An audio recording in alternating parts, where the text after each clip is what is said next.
আসসালামু আলাইকুম, welcome to আমার রান্নাঘর। এই পাঁপড় তৈরি করতেও যেমন সহজ, খেতেও তেমন টেস্টি। বড় ছোট সকলকে খুবই ভালো লাগবে।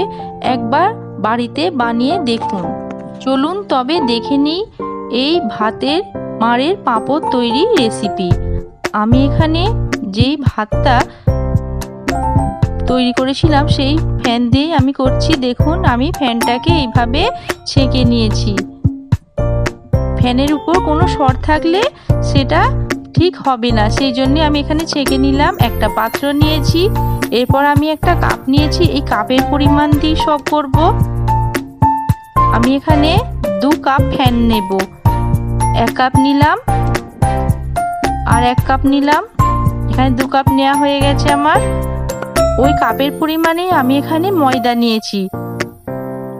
1 কাপই ময়দা নেব। 1 কাপের সঙ্গে 2 কাপ ফ্যান। পরিমাণটা ঠিক রাখবেন বন্ধুরা, তাহলে সবই ঠিকই হবে। এরপর একটু ফাটিয়ে নিয়ে এইভাবে ফাটিয়ে নেব। এরপর সামান্য পরিমাণ নুন দিয়ে নেব। বেশি নুন দেবেন না, নাহলে পাঁপড় ভালো লাগবে না। পাঁপড় তৈরিতে নুন একটু কমই লাগে। এরপর নুনটাকে ভালোভাবে মিক্স করে নেব। এরপর এখানে দিয়ে দেব সামান্য কালো জিরে।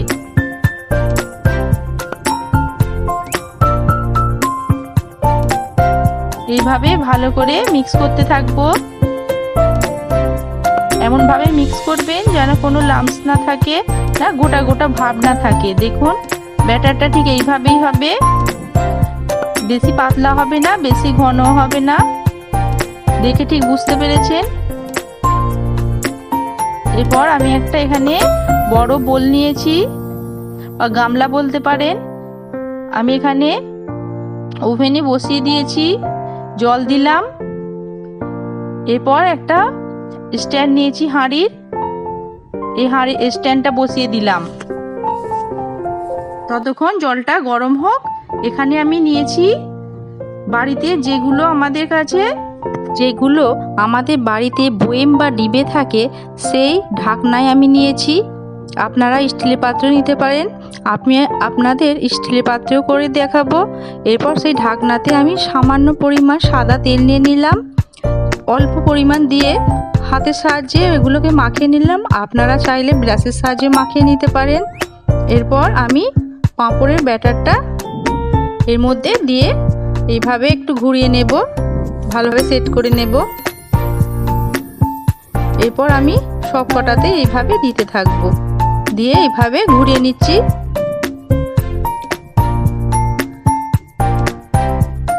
এটাতেও আমি দিয়ে নেব। এরপর জলটা গরম হয়ে গেছে বা ফুটে গেছে, এর মধ্যে আমি 3টে এইভাবে দিয়ে দিলাম। হাই ফ্লেমেই থাকবে, ওভেনের গ্যাসটা হাই ফ্লেমেই রেখে দেবো আমি এখানে। এইটা ঢাকনা দিয়ে রেখে দিলাম। বেশিক্ষণ সময় লাগবে না, 10 সেকেন্ডের মতোই সময় লাগবে। এখানে আমার 30 থেকে 40 সেকেন্ড সময় লেগেছে। আপনাদের কম বেশি সময় লাগতেই পারে। এটা আমার রেডি হয়ে গেছে, আমি তুলে নিলাম। এরপর আমি স্টিলের পাত্রে দিয়ে আপনাদের দেখাবো। ততক্ষণ স্টিলের পাত্রে হতে থাক। আমি এরপর এটা ঠান্ডা হয়ে গেছে, এটা এইভাবে ছুরির সাহায্যে কেটে নিচ্ছি। দেখুন, ঠিক এইভাবে কেটে নেব।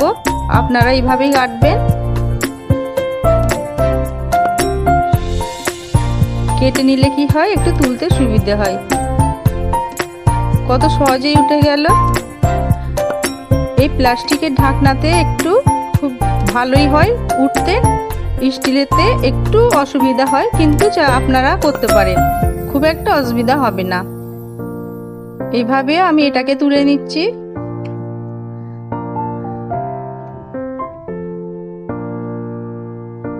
আমি সবকটা এইভাবে তুলে নেব। বন্ধুরা, আপনারা বাড়িতে বানিয়ে দেখতে পারেন। খুবই সহজ একটা রেসিপি, বড় ছোট সকলকে খুবই ভালো লাগবে। এবং আপনারা এগুলো তৈরি করে অনেক দিন পর্যন্ত স্টোর করে রেখে দিতে পারেন। এবার ফ্যান না ফেলে দিয়ে এইভাবে একটু বানিয়ে দেখুন। এরপর আমার সব কটাই তোলা হয়ে গেছে।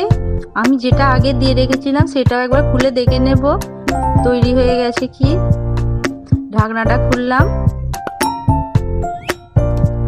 যেটা স্টিলের পাত্রে দিয়েছিলাম দেখুন এটাও রেডি। বন্ধুরা, আপনারা পাত্রগুলো সমান নেওয়ার চেষ্টা করবেন, তাহলে সব কটা পাঁপড় একই সমানভাবেই তৈরি হবে। আমি এখানে ছোট বড় নিয়েছি, সেই জন্য ছোট বড় হয়েছে। এরপর আমি আরো কটা দিয়ে নিলাম।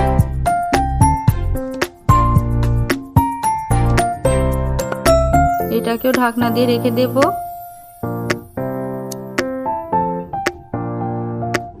খুলে দেখব, বেশিক্ষণ সময় লাগে না, খুব তাড়াতাড়ি হয়ে যায়। এটাও রেডি। এটাই ঢাকনাটা একটু সরে গিয়েছিল, সেই জন্য এটা একটু পাতলা হয়েছে। এরপর আমার সবকটা রেডি হয়ে গেছে। আমি রোদে দিয়েছিলাম, রোদে দেওয়ার পর দেখুন ঠিক এইভাবে হয়েছে পাঁপড়গুলো তৈরি। আমি আপনাদের ভেজেও দেখাচ্ছি। তেলটা গরম হয়ে গেছে, দেখুন পাঁপড়গুলো ভাজার পর কতটা বড় হয়েছে। এইভাবে আমি ভেজে নেব। এই পাঁপড় যতটাই সহজ ততই আবার কম উপকরণ লাগে। খুবই সহজ একটা রেসিপি। বন্ধুরা, আমার এই রেসিপিটা ভালো লাগলে প্রতিদিনের মতো লাইক এবং শেয়ার করবেন এবং আমার রান্নাঘর চ্যানেলকে সাবস্ক্রাইব করবেন এবং প্রতিদিন নিত্য নতুন রেসিপি পাওয়ার জন্য বেল আইকনটা ক্লিক করে নেবেন। এরপর আমার ভাজাগুলো কমপ্লিট হয়ে গেছে, তুলে নিলাম। দেখুন বন্ধুরা, ভাজা কত সুন্দর হয়েছে। আপনারা সাদা লাল কম বেশি করে ভেজে নিতে পারেন। আমাদের একটু লাল লাল ভালো লাগে, সেই জন্য একটু লাল করেই ভেজেছি।